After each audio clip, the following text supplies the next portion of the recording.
What's going on, everybody, and welcome on back into Call of the Wild, where today I'm just bringing a little bit of an update. I was watching EW stream earlier today, and they mentioned some really good points of things that are going to be coming to the game. They opened up a little bit about the unreleased patch notes that they have currently, and I wanted to go ahead and share the key points with you guys. Now then, if you guys like this kind of content where I go through and I watch the stream and then make a summary video for you guys, then please do go ahead and like this video and also subscribe if you haven't already so that you don't miss a future upload. So the first thing that I want to note is that you guys will have seen the boats around the maps on Call of the Wild, and they are finally going to actually serve a purpose. For example, where this river goes across here, there are a couple of land crossings that you can use. However, people feel like there aren't enough, so there's actually 10 more land crossings being added to this map, so you'll be able to make your way across the river a little bit easier, and that will be taking utilization of the boats. Now, there won't be any sort of cutscene where you actually travel across the water. It will just be a spawn thing, similar to when you travel to an outpost. However, I thought it was really cool that they are finally adding something like that in, so I wanted to go ahead and share it with you. The next thing is really important,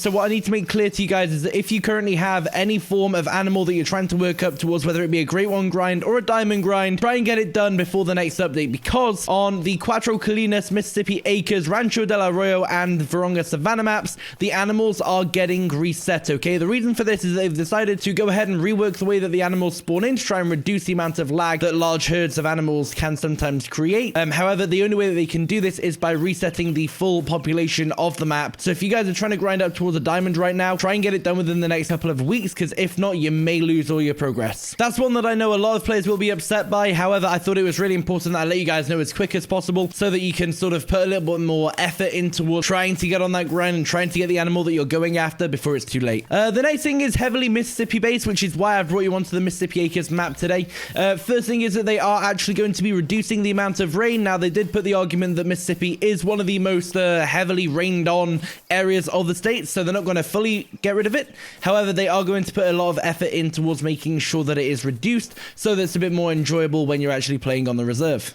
The next update that's going to be coming to Mississippi is going to be from the Raccoons. They are going to be changed to a class 2 species. And then also the one gun that you guys might try to be using on the Raccoons may be the 22 Hornet, which is going to have the changes that we all want to see happen. So the price is going to be reduced and the gun's performance is going to be buffed. So that's going to be a really good one. I'm looking forward to that. I might actually start using a 22 then versus using the 22 LR that I'm using right now. The Hornet may finally get a place in my day-to-day loadout. They also did share a little bit of light on the mysterious box, which you can see right above where it says the number 5 on my ammunition.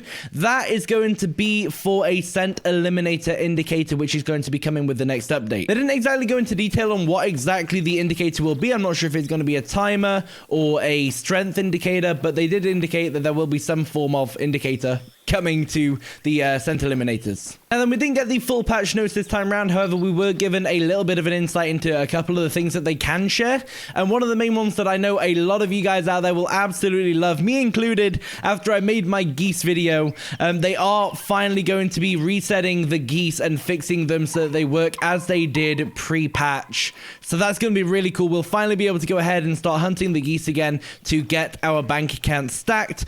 Also, they are going to be doing the exact same thing for the ducks, okay? So the geese and the ducks are getting the love this time round, and they will finally be responding to callers and decoys. However, it is worth noting that this is not the final update for the ducks, as they are still working on the major reworking of those. So another thing that was mentioned, a little bit of a quality of life improvement, is going to be with the bears, where they are going to have their skins renamed a little bit more in detail. Instead of it just being black, brown, and so on, they're going to go into a little bit more detail and break them up even further. And then also something else that's going to be added in to the game is going to be animal status icons. So running, walking, swimming, things like that.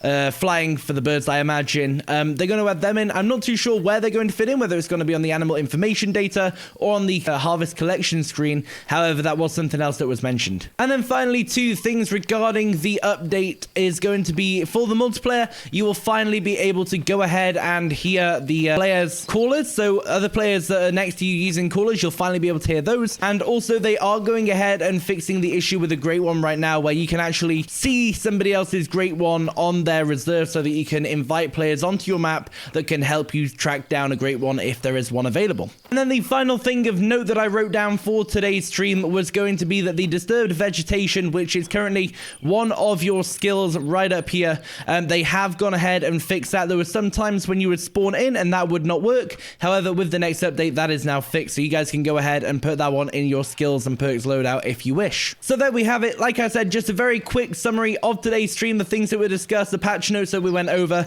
and of course, if there's any more information that comes out in the following streams, I'll go ahead and include that as well. However, if you guys, like I say, if you like this format of video, if you like the fact that it's summarized, you don't have to watch the full hour, you just get a nice couple of minute video to summarize everything, then do go ahead, leave a like on the video, let me know down in the comments, and subscribe to the channel for when I upload more of them. However, until next time, thank you so much for watching, enjoy the hunting out there, peace.